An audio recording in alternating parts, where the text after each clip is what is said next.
Salut tout le monde, on se retrouve aujourd'hui pour un update lecture. Donc vous parler de mes lectures du mois d'avril qui n'ont pas été nombreuses. Donc ça va aller vite à mon avis. On commence donc avec un e-book. J'ai lu début avril le tome 5 de Shirley Davidson de Darida Jones aux éditions Milady. Comme d'habitude, la série continue très bien. Le seul bémol que je pourrais trouver à cette série, et je crois que je vous en avais parlé aussi pour le tome 4, c'est la relation entre Charlie et Raze qui je trouve est trop basée sur le physique, j'ai envie de dire. Même s'ils sont censés, on va dire, se connaître d'une certaine façon depuis super longtemps, nanana, un petit peu trop physique pour moi, pas assez, j'ai pas envie de dire romantique, mais bon, vous voyez le côté, on apprend à se connaître, tout ça, tout ça. Enfin, surtout là, à la fin de ce qui se passe dans le tome 5, tu te dis, vraiment, comme ça, là, comme ça, quoi. Donc bon. C'est le seul le bémol que je trouve à cette série, mais bon en même temps c'est le côté un peu peut-être bitlit qui fait ça, puisque le bitlit souvent on a des relations plutôt charnelles assez rapidement et basées extrêmement sur le physique, c'est vrai, on va pas se mentir. À part peut-être pour Mercy Thompson qui je trouve fait exception, où là on voit vraiment nos deux protagonistes tomber vraiment amoureux pour une bonne raison. Ouais, souvent c'est vrai que c'est assez côté charnel et le côté sensuel et physique et forcément le côté j'aime ta personnalité, toi c'est fou. Non, mais bon, c'est le seul bémol que je peux trouver à cette série, sinon il y a beaucoup d'humour comme d'habitude, beaucoup d'action comme d'habitude. Donc voilà, là par contre l'enquête a un petit peu, on va dire, piétiné, était fort en retrait, donc ça m'a un petit peu dérangé parce que c'est ce que j'aime dans justement Shirley Davidson, c'est qu'il y a une petite enquête, tout ça, donc je trouve ça vachement cool. Mais sinon voilà, c'est toujours aussi bien et je vais du coup continuer cette saga. Je pense plutôt la reprendre vers septembre pour lire voilà encore 2 bouquins cette année, comme ça j'en aurais lu 4 et j'aurais pas mal avancé. On serait arrivé au tome... Je suis au tome 5, 6, 7. Ah bon, je serais arrivée au tome 7, donc ce sera déjà bien, je serai à la moitié de la saga. C'est cool. Alors ensuite j'ai lu un bon morceau qui a pris la poussière depuis le temps. J'ai lu le tome 4, je vais pas tenir avec ce poignet là, j'ai très mal. Le tome 4 du coup de La Passe-Mémoire de Christelle Dabos, qui est donc La Tempête des Échos, et c'est aux éditions Gallimard Jeunesse.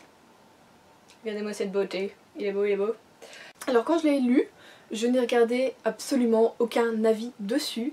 Et au moment où sur Instagram j'ai dit que je l'avais fini, tout ça, et j'ai donné un petit peu mon avis, on m'a dit qu'apparemment il y avait eu pas mal de personnes qui avaient été déçues par cette fin. Et personnellement en fait, moi j'ai trouvé plutôt juste. Oui, parce que elle s'achève sans trop s'achever, c'est ce que j'aime. J'aime voir mes personnages repartir vers autre chose. J'ai pas envie de, voilà, qu'à la fin, que ce soit genre bim, c'est fini, c'est tout. Non, j'aime qu'ils repartent vers d'autres aventures, on va dire un petit peu. Et que bizarrement, c'est pas grave si je suis pas là pour les voir, dans ma tête, vous voyez, ça va continuer. Et c'est un peu ça, c'est une sorte de fin ouverte, hein, on va pas se mentir. Même si on a une vraie fin, on a eu la réponse à nos questions, tout ça, tout ça. Même s'il y a encore quelques questions qui sont restées en suspens, je pense que c'est vraiment un désir de l'auteur ça, c'est pas des oublis. Oui, j'aime le côté fin ouverte et que mes personnages continuent de vivre, voilà. Que c'est pas éteint, c'est pas fermé, ils sont pas morts, enfin voilà, qu'il y a quelque chose quoi, qui... Elle part chercher quelque chose quoi, et moi j'aime ça. Donc j'ai aimé ce tome 4. J'ai vu qu'il y avait pas mal de monde bizarrement qui avait pas forcément tout compris, alors peut-être que moi-même j'ai pas tout compris, il faudrait faire une relecture et je pense du coup relire la saga d'ici quelques années. Mais bah, j'ai quand même bien compris le truc. Moi je partais vers d'autres choses, évidemment, je suis pas dans la tête de l'auteur, mais moi je voyais un petit peu d'autres choses, mais en même temps dans ce que je voyais il y avait des bouts de ce qu'elle a fait, donc j'avais pas totalement tort, donc ça j'étais contente.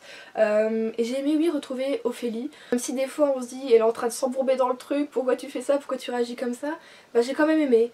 Après effectivement il y a des personnages qu'on ne voit pas assez, on ne voit pas assez Thorne, même si bon il est quand même là, il est quand même présent. On ne voit pas assez Archibald, effectivement, on ne voit pas assez Bérénice, mais voilà, on a envie de dire que c'est la fin, il y a beaucoup d'action et tout se passe à Babel, et ils sont pas à Babel. Donc c'est normal qu'on voit plus Ophélie, qui est d'ailleurs notre personnage principal de toute façon, et que oui, effectivement, on a des petits bouts de ce qui se passe ailleurs de temps en temps, parce que bah faut remettre quand même un peu les choses dans l'ordre, et donc avec l'espace-temps, voilà, voir que pendant ce temps-là, il y a ça qui se passe autre part. Mais c'est pas non plus le principal. Effectivement, quand on aime Archibald de tout ça, bah, le tome 2 c'est préféré. Et le A aussi parce il est quand même vachement dedans. Donc voilà, le 1 et le 2 sont toujours les préférés et moi ont toujours également ma préférence. Si on va... Pourquoi mon collier est parti comme ça? Je sais pas. Si on va dans l'ordre, effectivement mon préféré c'est le 1, ensuite c'est le 2.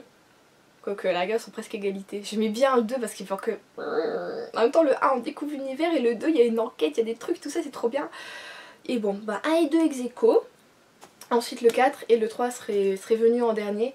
Mais personnellement j'aime cette fin, je suis d'accord avec cette fin même si elle n'est pas forcément juste pour tout le monde. Voilà, elle n'est pas juste pour tous les personnages, elle n'est pas juste pour notre petit cœur effectivement. Mais écoutez, l'autrice a fait ce qu'elle avait envie de faire et je trouve ça bien et des choses ont été expliquées. On a vécu beaucoup de choses, ça a pas mal bougé comparé au tome 3 qui était un petit peu plus plan-plan sur certains aspects, notamment du côté d'Ophélie où bah, ça bougeait sans trop bouger non plus. Ah oui, on a bien bougé, on a eu plein d'explications, on a visité d'autres coins de Babel, on a été dans des trucs tout ça, enfin vraiment c'était vraiment cool. Moi je peux vous dire que juste que j'ai aimé et que ça a très bien clôturé pour moi cette saga. C'est pas un coup de cœur, mais la saga en entier est un coup de cœur par contre. Ce tome 4 n'est pas un coup de cœur, mais j'ai tellement aimé les deux premiers tomes et finalement j'aime cette fin que la totalité de cette saga est un coup de cœur. Et comme je le disais, je vous en avais parlé du coup sur mon vlog que je mettrai ici en petit i. Donc voilà, comme j'en avais parlé, pour moi, quand j'ai fini ce bouquin, alors que je venais juste de le finir, j'ai eu une sorte de parfum de nostalgie. Alors que cette saga, ça fait maintenant 5 ans que je la connais.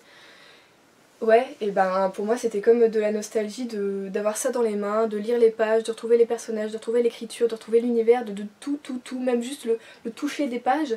J'ai eu ouais, un sentiment de bien-être. C'est tout ce que je peux vous dire, ouais, j'ai fermé ce bouquin, j'étais bien. Tout était bien, j'étais pas triste, même si bon, j'ai versé quelques larmes. C'était plus ouais, de la nostalgie que trop de tristesse. Donc voilà, pour moi, tout est bien. Est-ce que je peux pas dire tout est bien qui finit bien, mais tout est bien à sa place. Après ça, j'ai voulu une sorte de petite romance contemporaine, enfin en tout cas un bouquin contemporain. C'est dur quand on est dans le nord de dire des... L'accent a envie de revenir au galop là. J'ai donc lu un Jenny Colgan, parce que vous savez, j'aime terriblement Jenny Colgan, qui est donc une saison au bord de l'eau et c'est aux éditions Pocket. Nous sommes avec Flora, donc Flora est une... comment on appelle ça? Bon, elle travaille dans un cabinet d'avocat mais elle n'est pas elle-même avocate, il faut encore qu'elle passe des examens pour devenir avocate. Donc elle s'occupe un peu d'aider les autres avocats à faire des dossiers, des choses comme ça, et ça fait maintenant 3 ans qu'elle bosse là-bas et qu'elle n'arrive pas vraiment à évoluer ou à passer justement ses barreaux. Donc oui, Flora va être envoyée une mission par son cabinet dans la petite île où elle habitait avant en Écosse, qui est vraiment une toute petite île. Si je me trompe pas, je crois qu'elle est plus petite que l'île de Ré, quoi. Elle est peut-être de la taille de Jersey, je sais pas. Mais en Écosse, mais c'est vraiment tout au nord. Il faut y aller en avion ou en bateau. Donc voilà. Et sauf que Flora n'avait pas envie de retourner sur cette île où elle a passé son enfance. Et où elle a perdu énormément de choses, dont sa mère qui est morte du coup d'une maladie. Et qu'elle a vu s'éteindre justement 1 ou 2 ans auparavant et depuis elle n'est jamais revenue. Elle a donc laissé son père et ses 3 frères là-bas sur cette île qui sont agriculteurs. Comme la plupart des gens qui habitent cette île, qui sont soit pêcheurs, soit agriculteurs, enfin voilà. Et donc pour aider un client elle va devoir y retourner et du coup elle va avoir plein de réminiscences du coup, de son passé, des moments avec sa mère. Elle va essayer un petit peu de se rapprocher de ses frères mais c'est hyper galère parce que franchement c'est des grosses têtes à claques. C'est un truc de malade. Après moi j'ai qu'une sœur donc les garçons c'est un peu compliqué pour moi niveau famille, je ne sais pas trop, voilà, mais là vraiment c'était des grosses têtes à claques, je sais pas si tous les mecs sont comme ça mais piou. Justement où elle voulait à chaque fois être gentille avec eux, on a l'impression qu'ils étaient genre ouais bah de toute façon tu nous as abandonnés, qu'est-ce que tu viens faire là, nana. Alors que elle faisait vachement des efforts, donc ce côté là ça m'a un petit peu à chaque fois saoulée. Et du coup pour pas vous mentir, ce n'est pas du tout mon préféré de Jenny Colgan. Bon, comme vous savez mon préféré c'est Rendez-vous au Cupcake Café, que ce soit la version du premier tome ou du deuxième tome avec la neige Noël. C'est mes 2 préférés. Ensuite je mettrai La Petite Boulangerie et en dernier je mettrai celui-là. Parce qu'en fait je me suis pas trop retrouvée dans Flora qui avait à chaque fois un peu toute douce. Bon elle prenait quand même les choses en main et d'un seul coup elle insultait tout le monde. Mais vraiment des gros mots, pas en mode Pour moi, oh, c'est bon, tu m'embêtes, tu me saoules, et nana. Non, c'était genre, tu m'emmerdes, tu me fais chier, ta gueule. Eh ben, j'étais un peu choquée en fait par le langage de cette nana. Et je trouvais que ça n'allait pas forcément tout le temps avec son caractère et avec sa façon d'être. On a l'impression que d'un seul coup, une deuxième personnalité sortait d'elle et crachait tout à la tronche de celui qui était en face d'elle. C'est peut-être un trait de famille, à vrai dire, je ne sais pas. Mais du coup, oui, voilà, j'ai bien aimé me retrouver sur cette petite île, c'était des paysans, surtout comme je ne pouvais pas sortir. Donc oui, c'était des paysans, voilà, il y a le côté un petit peu montagne, il y a la mer, tout ça. Il y avait le petit toutou, oh, j'adore les chiens. Il y avait aussi beaucoup de légendes qui touchent justement aux femmes, à la mer ou des choses comme ça. Et l'histoire d'amour, pareil, je l'ai pas trouvée oufissime. En fait, Flora est amoureuse de de son boss, hein, tout simplement, pour pas faire cliché. Et ça se passe pas forcément comme elle le voudrait, tout ça. Je sais pas, c'était bien, c'était une bonne lecture, mais j'ai pas trouvé que c'était du Jenny Colgan, bizarrement. C'était peut-être trop hors des sentiers battus, ou je sais pas. Bon, après, si, c'est quand même du Jenny Colgan, il y a de la bouffe. Hein. Dedans, Flora, elle fait beaucoup à manger, enfin voilà, elle retrouve un carnet où sa mère faisait des recettes, tout ça, donc elle les refait. Finalement, elle cuisine bien, tout ça. Mais comme je vous dis, pour moi c'était pas un Jenny Colgan, je sais pas, il m'a manqué un truc. Et je pense que ouais, c'est le fait que j'ai pas trop accroché à Flora, j'ai pas trop accroché au gars après qui elle est amoureuse. C'était, ouais, bon c'était bien, mais c'était pas oufissime malheureusement. Peut-être que du coup, à force de lire des Jenny Colgan que j'ai beaucoup aimé, je mets peut-être la barre haut, et celui-ci ne l'a pas atteint.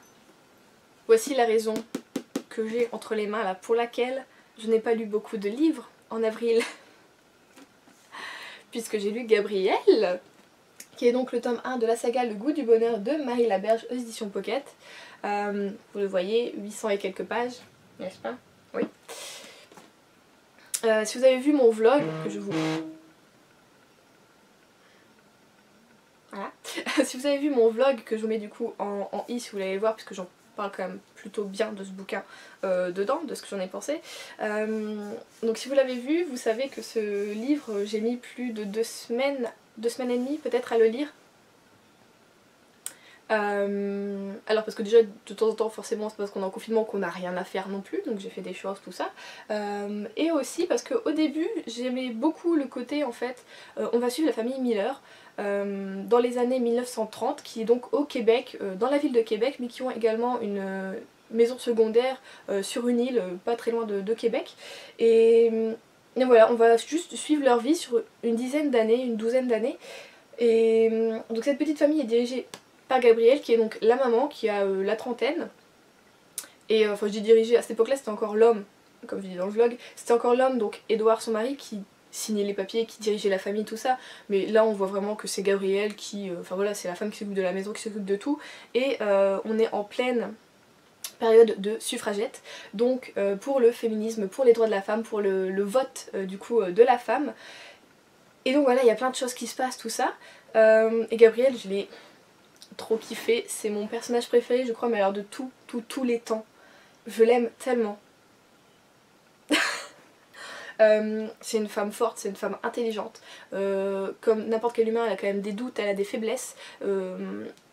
Et j'ai aimé le côté, je partage ça avec mon mari, qui pour l'époque n'était pas forcément non plus encore totalement fait par tout le monde. Hein. On se partageait pas non plus des confidences sur l'oreiller comme eux ils le font tous les soirs. Et j'ai trouvé ça tellement beau, tellement plein d'amour, de confiance. J'ai adoré leur relation.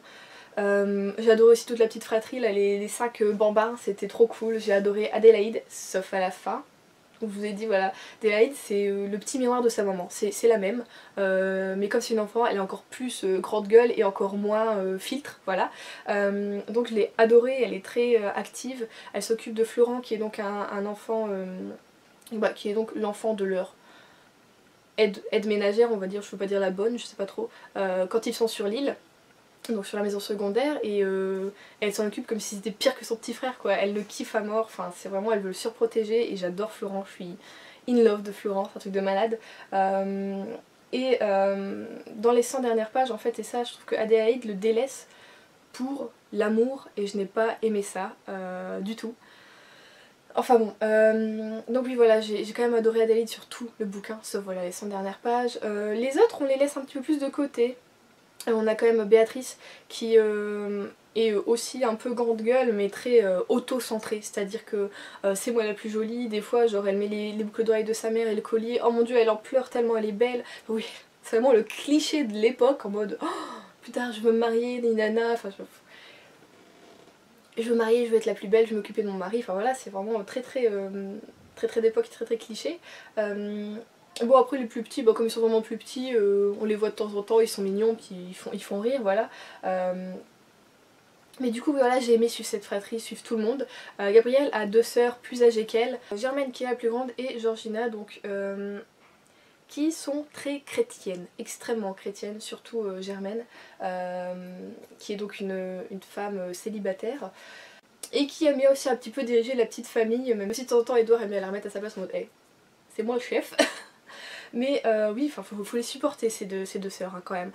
Surtout Georgina qui est très capricieuse, très...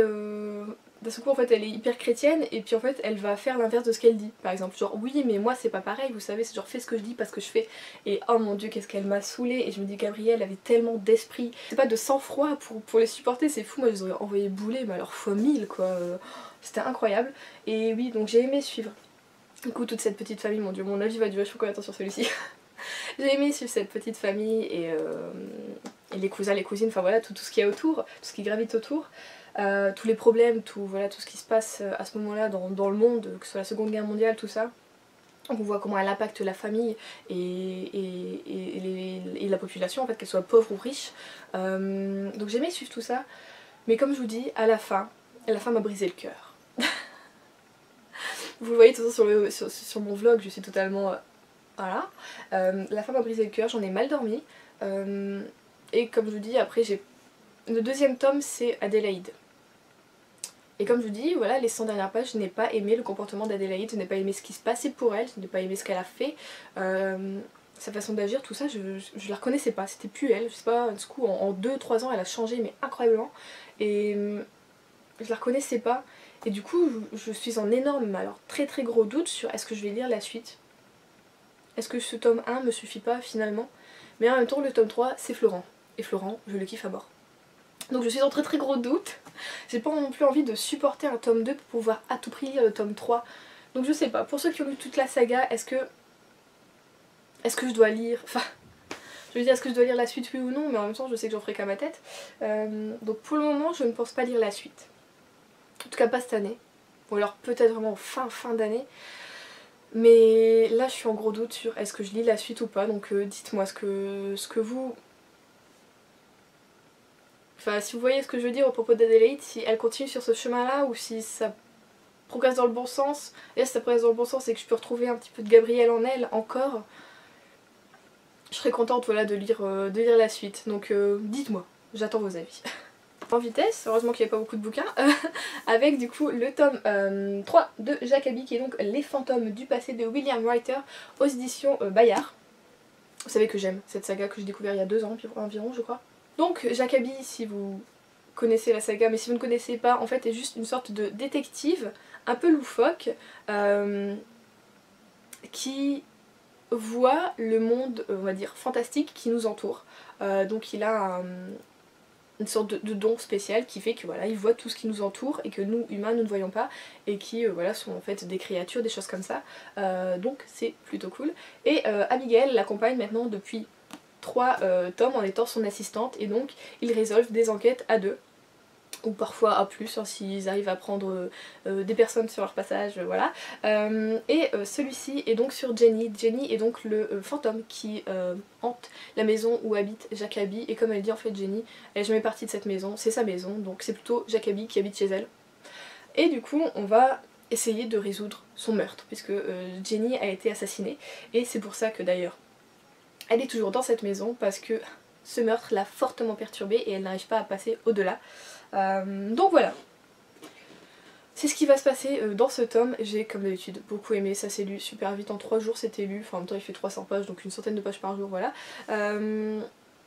c'est toujours, en fait ça m'a fait du bien après Abigail parce que j'ai ri. Parce que bah voilà, Jacobi c'est dans des situations pas possibles. Le pire c'est les phrases qu'il dit aux gens, il est tellement honnête que ça en devient hyper drôle. Il prend pas forcément les choses comme nous on le prend, donc c'est vrai qu'il prend les choses des fois au premier degré, du coup comment il répond, enfin c'est vraiment super bien fait, c'est bien écrit. Abigail elle est aussi... elle prend un petit peu de lui petit à petit, on le voit, elle absorbe un peu son humour, sa façon de répondre et j'aime beaucoup, du coup elle s'émancipe un petit peu de plus en plus, elle est moins en moins timide. Des fois je relisais la phrase en mode c'est vraiment Abigail qui a dit ça et je trouvais ça vachement cool. Donc voilà, j'aime nos personnages qui évoluent super bien, j'ai hâte de lire le tome 4, il n'y a pour le moment, j'ai été voir en tout cas sur le site de Bayard, pas de date pour le tome 4, il est sorti en anglais mais pour la France on attend encore un peu, souvent ils sortent en fin d'année. Celui-ci je crois qu'il est sorti en novembre l'année dernière. Donc normalement, fin d'année on devrait avoir le tome 4. On croise les doigts. J'aimerais beaucoup, voilà, beaucoup lire la suite. Où là, comme je disais pareil dans mon vlog, on s'attaque vraiment au mal. Sévit dans leur ville et un petit peu autour.